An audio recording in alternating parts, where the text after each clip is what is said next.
What in the world just happened? We went from the best decade in modern history of economics, prosperity, to falling off of a financial cliff where businesses can't even keep their doors open. What has happened and what can we learn from this? And more importantly, what should you be doing right now to ensure your future prosperity? Let's discuss.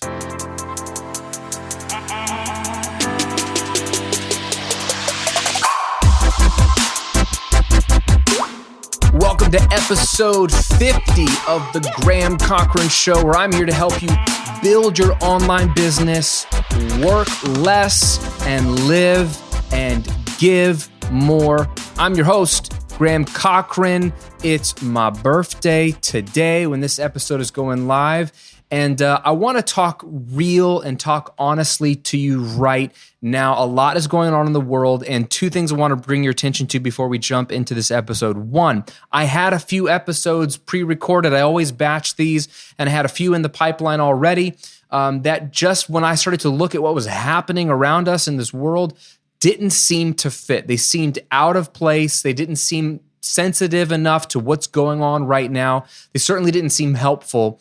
And so I trashed them. They were good episodes, and I hope to come back to those topics in the future at some point. But I've trashed them. I've come back in the office. I'm re-recording brand new episodes, literally right up into the minute, it seems, to get on the more relevant topic of what's happening in our world right now. So this is fresh. This is going to be speaking to you about what is happening and how I can help you and how you can help yourself. And related to that, before we jump in, I am seeing so many people say, oh my gosh, Graham, I should have started an online business months ago, years ago. What was I thinking? Or I've been wanting to do one, but putting it off. And now I'm realizing, crap, I lost my job. I'm stuck at home. It would be really nice right now to have another income stream, even if it was $1,000 a month or $2,000 a month would help a ton right now, because my once secure 9-to-5 is now gone. I've been furloughed, or I've just been laid off completely, or the entire industry is decimated and probably will take months or years to rebuild. I wish I had an online business. What can I do now? I can help you. I have put together a guide for you called my 30-day online income jumpstart guide. This is material that I have taught before in other places. So some of you might already have some of this material, but I put it together. I've updated it a bit, and I've put it into a simple checklist of how to go from no idea for a business, no business period, to making money 30 days from now. It's a 4-week checklist. Literally, if I had no audience today and I were in your shoes today and I was stuck at home with time on my hands and an internet connection, what would I do to make some money in the next 4 weeks? It is step by step, what tools to use, how to do it, what to do week 1, what to do week 2, week 3, week 4, how to monetize what you know, what you're good at. If you've never done it before, I hold your hand through this process. It's a simple PDF. I was just trying to think of what could I do to help you if you need to make money right now. Now, will it be a 6-figure business in 4 weeks? Heck no. If you can figure out how to do that, call me, tell me, because I would like to be able to do that. It takes longer than 4 weeks to create that kind of income, but if you just need some money right now to survive, this will help you. And more importantly than survive, and we're going to talk about this a little bit in this episode, is it will help you start something for your future. This isn't a quick fix. This is also your long-term future, I believe. I've been on the online business game for over a decade. I've been preaching it for a few years now for other people to get on this train. And it's proven once again that now more than ever is the time to be in the online business space, whatever the topic, whatever the niche. So I want you to have this guide. It's absolutely free. Just go to grahamcochrane.com/jumpstart. grahamcochrane.com/jumpstart to get my 30-day online income jumpstart guide. And you'll learn step-by-step how to launch your online business and make money in the next 4 weeks.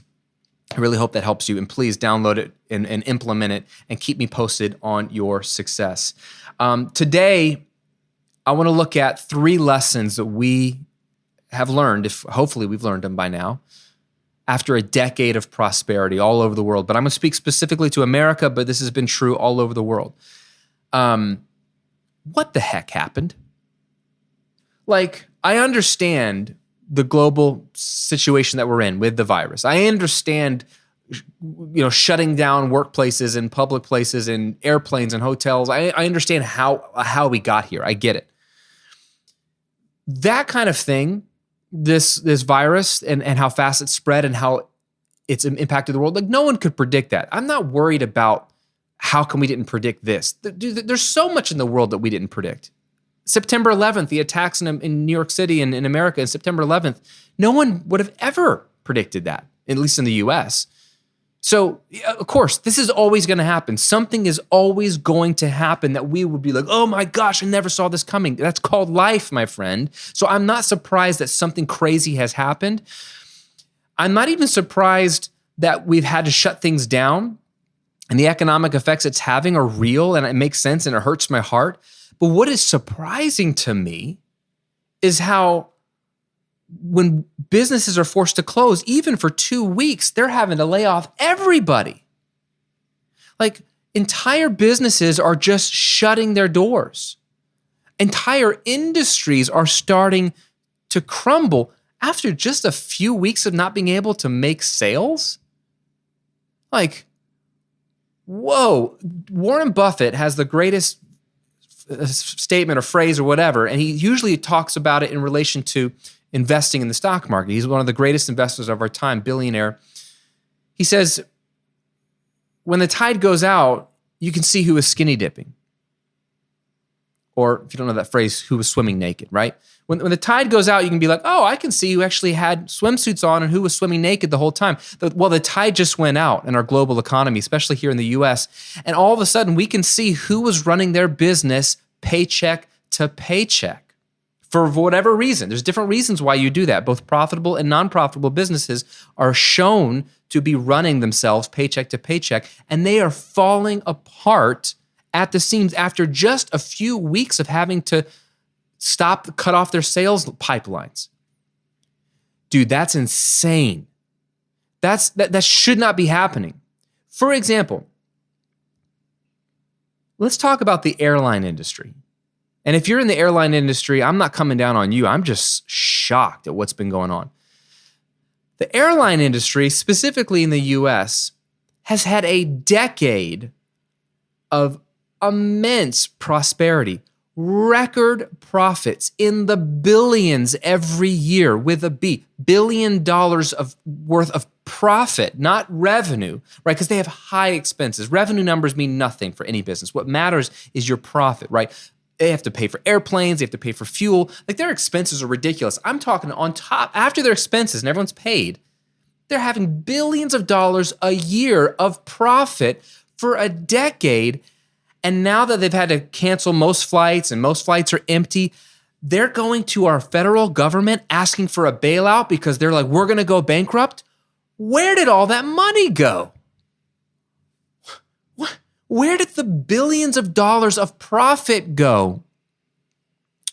To their shareholders. Okay? I mean, I'm oversimplifying it, but basically this is what's happened. The airline industry is like, we're going to just pass on all our profits to our shareholders, which is great for the shareholders, and I own stock in a lot of airlines. That's great, but you don't give it all back to the shareholders as if it's just a party that's going to continue and continue. Basically, we just realized, and I'm picking on the airline industry, it's true for many other industries, we just realized that the entire US airline industry, which has been crushing it for a decade after climbing out of the last recession, hasn't been saving any money. There's really no emergency fund for the business because they're like, oh, sales are down, we're out of money, we need help, government. No, you don't need help. You shouldn't need help.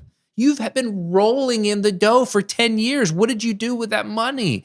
You lived large. You lived large and didn't set any of it aside. So there are so many industries that this is proving to be true. Even small businesses. This is more notorious for small businesses, right? They run their businesses paycheck to paycheck. Sales come in, revenue comes in, they pay their employees, they pay their rent, they pay their expenses, they pay themselves a little salary.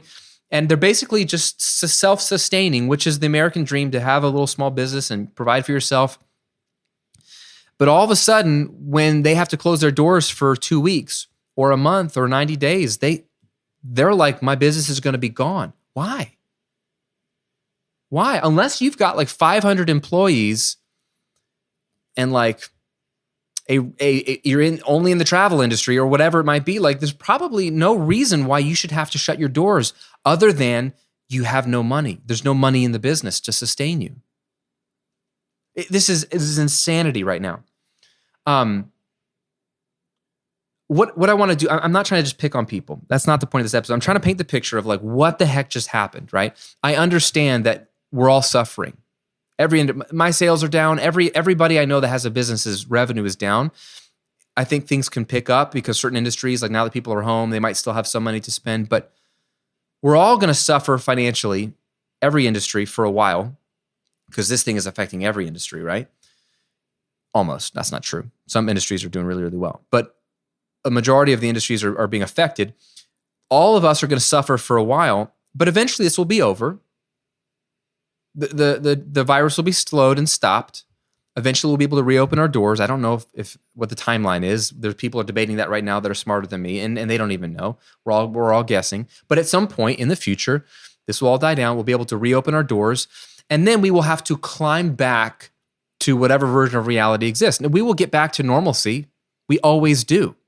There have been crazier crises than this, right? This is just different than all the other ones. And every time we claw back. But the problem is, most businesses, in my opinion, if they were doing things right, should be able to exist even if they don't make money for a few months. And then after they're able to open their doors again, they should be able to rebuild. There are some lessons here. Guys, we have just ended the longest bull market in the stock market's history. In like 200 years, we've never had, it was just over 11 years of growth without a recession or a major stock market correction. Usually that's 8 to 9 years, right? A recession happens usually every 8 to 9 years. It's been 11 years since the last recession, and it's just been up and up and up. This has been the greatest time to be an investor, to be a business owner. It's in a way shown that it's covered up the fact that it's actually easy. It's easy to make money in a rising market, right? There's a phrase I think I've heard Dave Ramsey say that even a turkey can fly in a tornado, right? Like the economy was doing so well for so long that you could open up almost any business or just throw some money at almost any stock or buy any piece of property real estate wise, and it would just work. That's not because we were smart. That was just because we were in a really good economy. But my point is we've had a decade plus of massive record-breaking prosperity. And now all of a sudden we're at the end of a cliff and we're about to fall off and we're like, we need the government to bail us out. What happened? What were we all doing during those 10 years? Well, let's talk about that. There are 3 things that we should all have been doing. And I'm not trying to say, let's just point the finger. This is what you should have done. And I know that doesn't seem helpful, but listen, here's my heart in this before we jump into the lessons. My heart is that like, you cannot go back in time and change anything you did. If you're a business owner, you can't. If you lost your job, there's nothing you can do at this point for the past. If you wish you had invested, it's too late. The past is past, but this recession that's coming, this global crisis that's coming, will end. It always does. All you have to do is look back over 100 years. It always ends. And after it ends, we're going to have boom time again. You will be fine. You will be fine long term. But if you don't learn the lessons we just had the greatest economy ever in the last 10 years. And it just shows that we haven't learned anything. So if we don't learn lessons from the past 10 years now, the next 10 years, we're going to have a lot of fun. And then when the next recession hits, for whatever the reason will be then, we're all going to be screwed again. I'm trying to help you for your future, not make the mistakes that many of us made in the past decade. Right? That's the only way we learn as a race is like, crap, we should have done that. The difference between everyone saying, yeah, we should have, hindsight is 2020, and people who are successful is the people who look back and go, well, let's not make those mistakes again. Let's make changes today to ensure that that doesn't happen to us again. Because you and I cannot control the economy. We can't control how long this recession will last or whatever it will be. We can't control when things will bounce back, but we can control what we do with what we have, but many of us haven't. So let's talk about the 3 lessons from a decade of prosperity. Lesson number 1, save money. How many times do we have to say it? But you need to save money. Every single month, you need to be saving money for your personal finances, for your business's finances. Every single time you make money, you set some aside. Why? Because the future is unpredictable. Because shit happens, as me and my wife like to say around the house. And a lot of shit has just happened here. You know who are the people that aren't stressed out right now? People who have lots of money sitting around. And I'm not talking about wealthy, rich people. I'm talking about people who saved.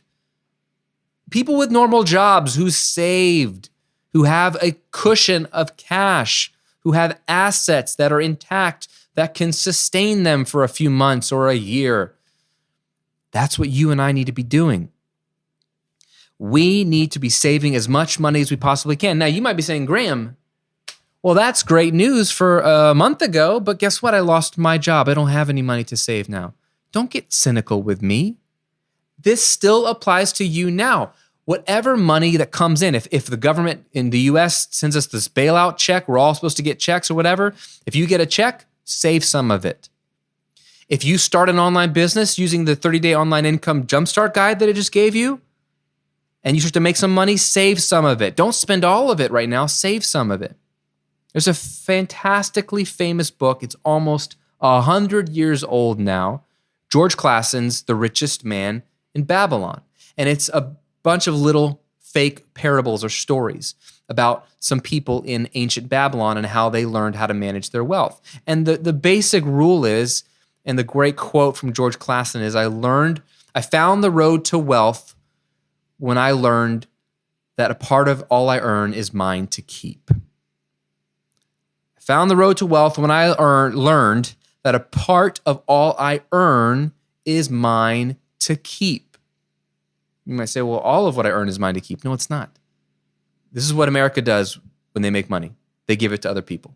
They give it to the IRS, the tax government. They give it to their mortgage company or their landlord. They give it to the grocery store. They give it to Netflix. They give it to Walmart, Amazon, Apple, Verizon, the car dealer, student loan provider, Target. You know what Target runs? Like, you go in to get like one thing and it's always $60. You always come out spending $60 at Target, right? It's not yours. You earned it and then you give it away to somebody else. Well, yes, we need to pay for our expenses, but the secret to wealth is keeping back a part of everything you earn. So you bring it in and you set aside a part for yourself. It's also called pay yourself first, right? You earn something, you should be the first person that gets paid. Save money. Save money.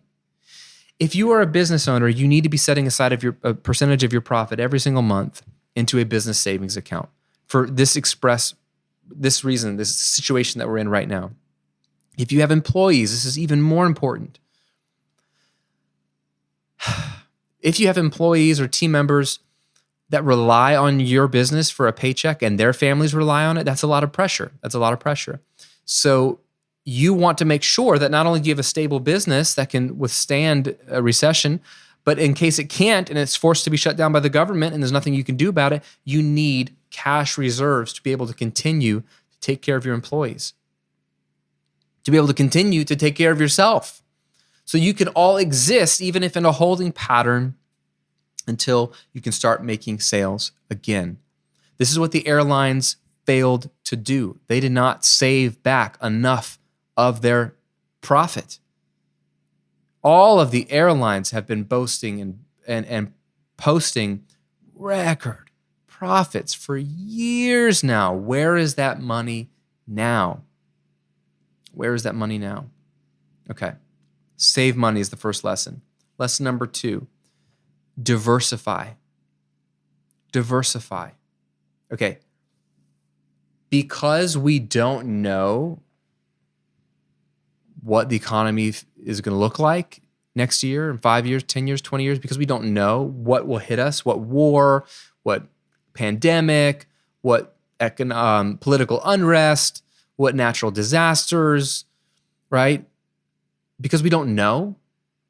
We don't know what part of our business will be affected. So for example, if your business has just one core revenue stream,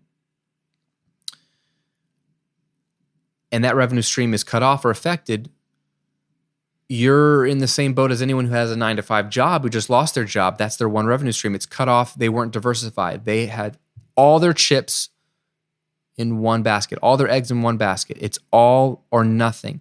And that's very dangerous just because we don't know, right? My sister-in-law is a dental hygienist. It's a great profession. She went back to school, got her degree, got a great job, great paying job. And that's one of those industries that they tell you you're always going to be in demand. It's always good to be in. Like it's a pretty predictable, safe industry until stupid coronavirus comes on through and all these dental offices who are just shoving their hands in people's mouths have to stop doing cleanings and normal basic stuff. I mean, a lot of dental offices have shut down completely. Mine is still open for like emergencies and stuff, but all their hygienists have to go home. She's out of work for 6 weeks. It's not her fault. But my point is, we never know. Even dependable, predictable industries could be shut off for 6 weeks or a month or 2 months or whatever. You just never know. So if you are a business owner, you don't want to like lie to yourself and be like, oh, I have my own business. I'm fine. No one can fire me. Yeah. Until like your clients like dry up. If you're a wedding photographer, how's that going for you right now? This is a really hard time for wedding photographers. There are so many wedding photographers who have lost money on deposits, who've lost money on flowers, who all their bookings, that this is like prime season. Spring is coming. What are they doing? That's hard, man. Again, I'm not picking on anybody. I'm just trying to let's be real about what's happening. Diversifying your revenue streams as a business is really, really critical. A good example of a business that does this, and maybe it's a bad example because they're huge, but just ignore how big they are, is Amazon.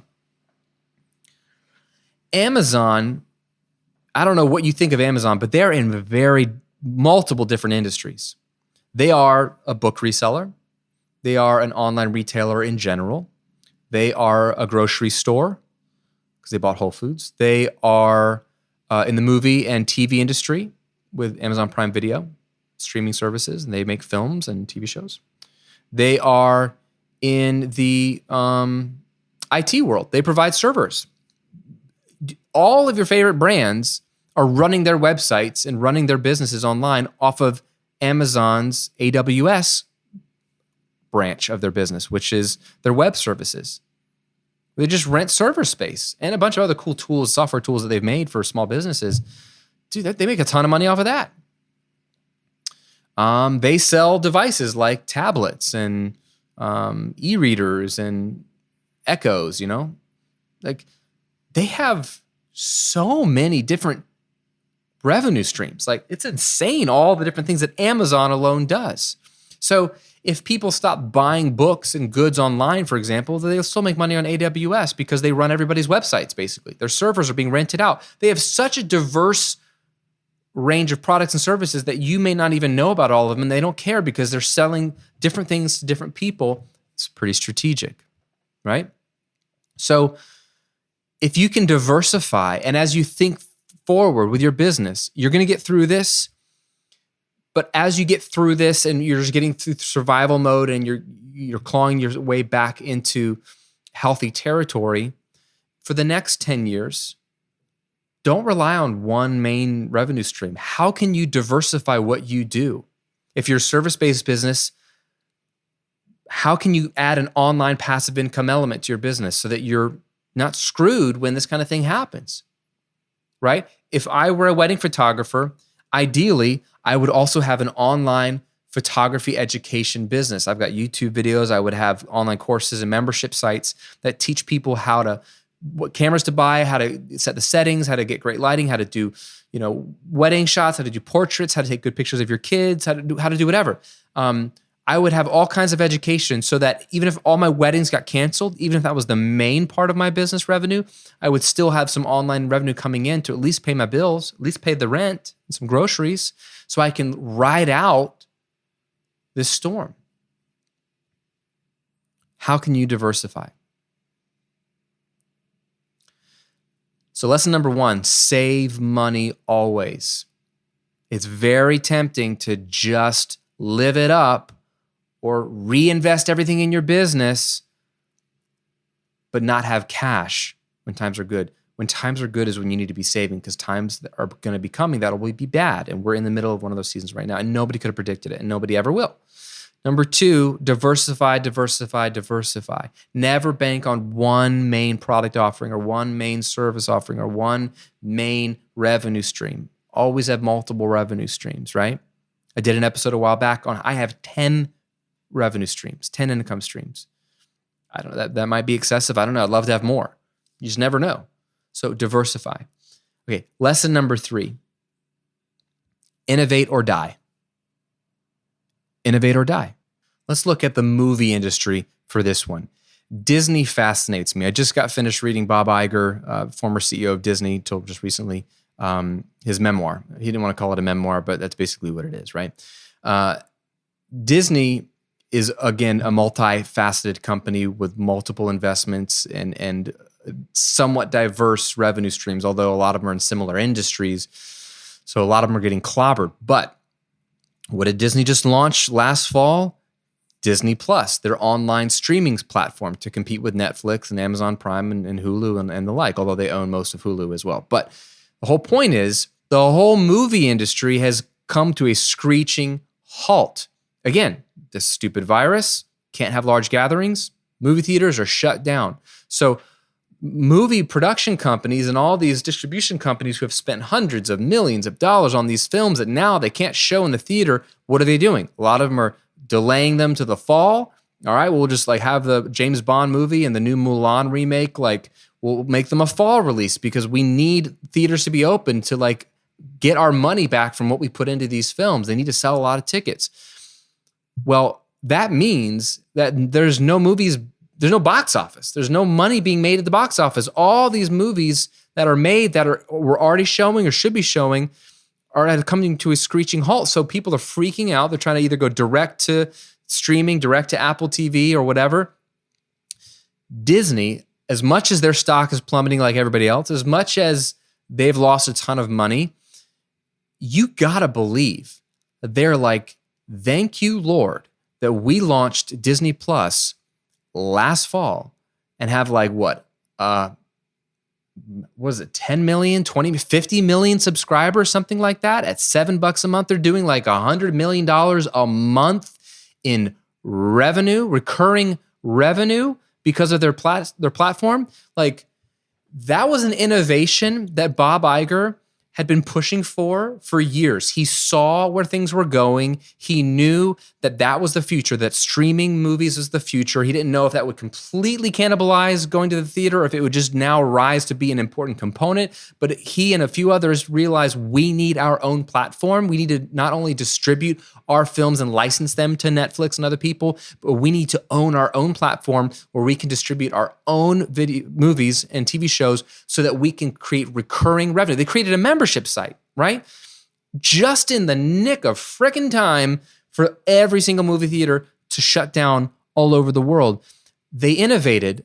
If they hadn't done that, because their parks are closed, movie theaters are closed, there's no sports on TV, so ESPN has got nothing to talk about. They own ESPN, by the way, right? Literally, I was watching an ESPN YouTube clip of ESPN commentators commentating on what a Fox commentator said about a player's comments. How dumb this is what happens when there's no actual sports to report on. They have to fill the airwaves somehow. So ESPN's down. The parks aren't making any money. Their movies aren't making any money. What do they have? I mean, they got merchandise, but how many people are buying Disney toys and dresses right now? No, they're holding on to their cash. They've got Disney Plus. And most people aren't going to cancel Disney Plus because there's nothing else to do but stay home and watch something. And Disney Plus is a better deal than Netflix, so people are going to probably watch that. All that to say, they at least won't die. Disney shouldn't die through all of this because they innovated. They've always innovated.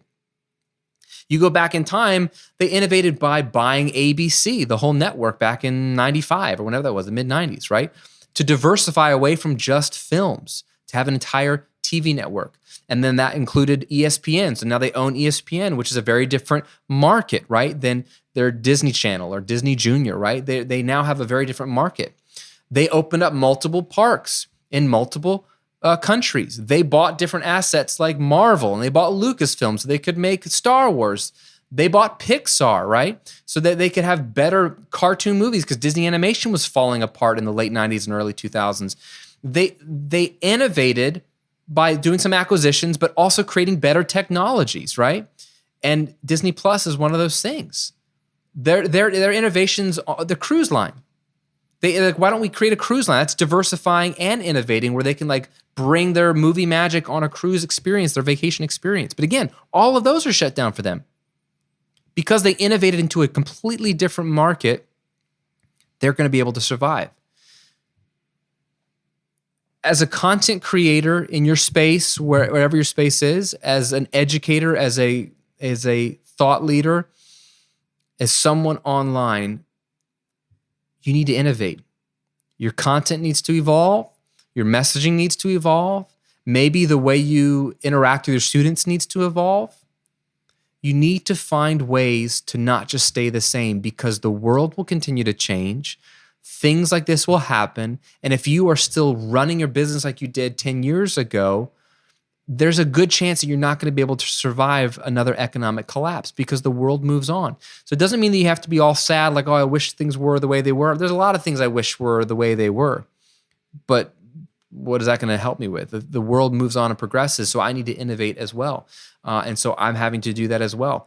Adding new platforms and new membership sites and updating courses and changing the type of content I do, closing down products that don't work anymore, changing my positioning, changing the frequency of content, changing what I offer within my memberships, just trying new things and trying to stay relevant.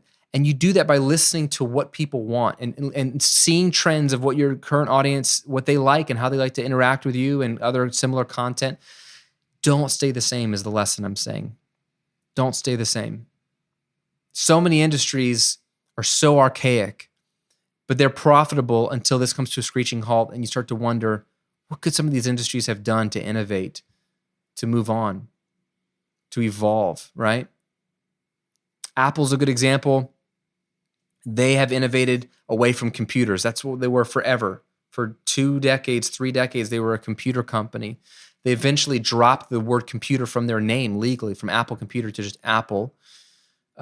Why? Because they became so much more than a computer company. The iPhone, the iPod for one, they innovated by creating a music player. It has nothing to do with their computer. They got into the music space. They created iTunes back in the day. That was so innovative and so forward thinking back in the day to be like, how can we be the shop, the music shop for online purchasing? Because people aren't buying CDs anymore. This is like what, 2000, 2001? Like, how can we create an online store where people buy music? It's nothing to do with Macs and computers, but they did it. And they started to become a market leader in MP3 players and digital music sales because they innovated. And then the phone, everyone was like, well, Apple's going to make a phone? We got Blackberries. Why do we need a phone from Apple? Dude, changed the smartphone game. They created the App Store, right? There was no App Store for the first year or two. Steve Jobs was vehemently against the App Store, so that's one of his mistakes. And unfortunately, he listened to his team. The App Store is a huge revenue stream for Apple. They created a platform that everybody's on, and they allow third-party developers to make apps, and they get to keep like 30% of everything these developers make for doing nothing but owning the platform. So they're selling the music, they're selling the apps and making money from it. They don't own the music or own the apps. They sell them and distribute them, right? They're selling the hardware, the phones. They got into like making a new version of the phone every year. They got into leasing phones with payment plans.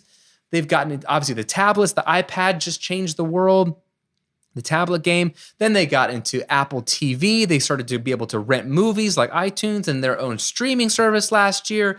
Dude, Apple is so smart because they've innovated and created different types of products that are unrelated to other products that allow them to tap into different markets so that they can A, make more money in good times, and B, not die in bad times.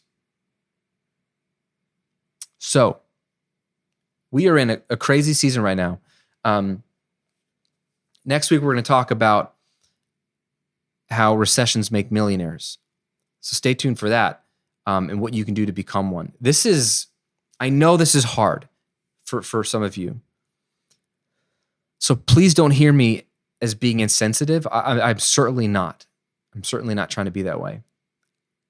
I just think that it got real. It got really real. And if you had ever thought about creating an online business and it would be nice to have an online business, there's no more time to think about it. Now is the time. Now is the time. This is going to be the best time to begin building your online business than ever before. Obviously, 10 years ago would have been the best time. Now is the second best time. That's our only option, is now.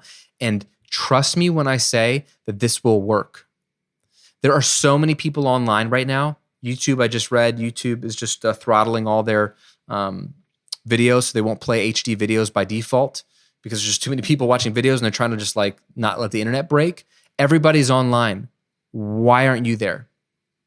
You could be there right now, showing up and starting to build your income stream, starting to build your online business. Yeah, it won't be 6 figures overnight. It won't even be 5 figures overnight. But you know how you start a business? You start. You just start. Stop saying, yeah, I'll get around to it. Start that thing, man.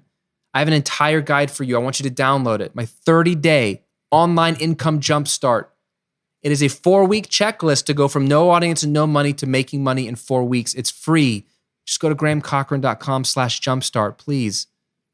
Again, some of this isn't new material for some of you, but some of you, this is brand new. For all of you, it's condensed perfectly into a checklist that walks you through what to do week 1, week 2, week 3, week 4 to get to income in week 4. I want you to have it. I want you to start if you haven't already. I want you to learn these lessons from this past decade of prosperity. I mean, friend, this has been one of the greatest times to be alive and one of the easiest times to make money to ever. And we just realized the tide went out and so many business owners, so many people were swimming naked and we had no idea. Everybody looked completely covered and the water went out. And we realized you were running your business paycheck to paycheck. You weren't diversified. You weren't innovating. And that's one reason why so many of these businesses are collapsing. I don't want that to be you when this next great bull market, this next great boom economy, which will come again. I don't want you to waste that. You can make lots of money in the coming years and you will, but I don't want you to waste it. I want you to go into this next season after this dark season lifts and it becomes bright again, and it will. Trust me, it always does, always has. Yes, every dark time is different, but every up time is always the same and it always comes. I don't want you to miss out on being wise during that boom time when it comes again. I want you to take advantage and have built an infrastructure and a mindset and a philosophy that is wise, saves money, diversifies, and innovates so that you can sustain your business during the next recession and the next downturn, because it will come again eventually. So grab the free guide, learn step-by-step how to launch your online business in the next 4 weeks. It's absolutely free. grahamcochrane.com/jumpstart. My 30-day online income jumpstart guide, and read it and apply it. I'm here for you. Please just give me an email, graham@grahamcochrane.com. If you need anything, if you're listening to the podcast on Apple Podcasts or Spotify, if you're watching on YouTube, give me a like and subscribe and comment below if you're downloading the guide and following it. I'm going to be here over these next few weeks or months, however long it takes for this crazy situation to go. I'm going to be here creating exclusive content for you here on the podcast. Also, if you just listen to the podcast, I'm creating additional content on YouTube. I'm just diving all in, trying to help you even more. I'm going live on YouTube regularly now. So make sure you're following the YouTube channel. B, get on my email list at grahamcochrane.com so that you'll be alerted every time I'm going live on YouTube in addition to this podcast. So I want to be able to create more content for you. There's a lot to talk about. I want to help you out every step of the way. I really think this is going to be a special time. I really think this is going to be a time where you have an opportunity to build something that 5 years from now, you're going to be like, thank God I built that thing because it is crushing right now. And this will be the time to get ahead of the wave. We are at the front of the wave still of online business, online information product businesses. People think that it's already come and gone. I think we're at the beginning of the wave. And I think more and more of us are going to start online businesses now. So start now because you're still at the front of the wave. GrahamCochrane.com/jumpstart. Download it, apply it. I'm rooting for you and praying for you. Stay safe, wash your hands, and I'll see you on another episode real soon.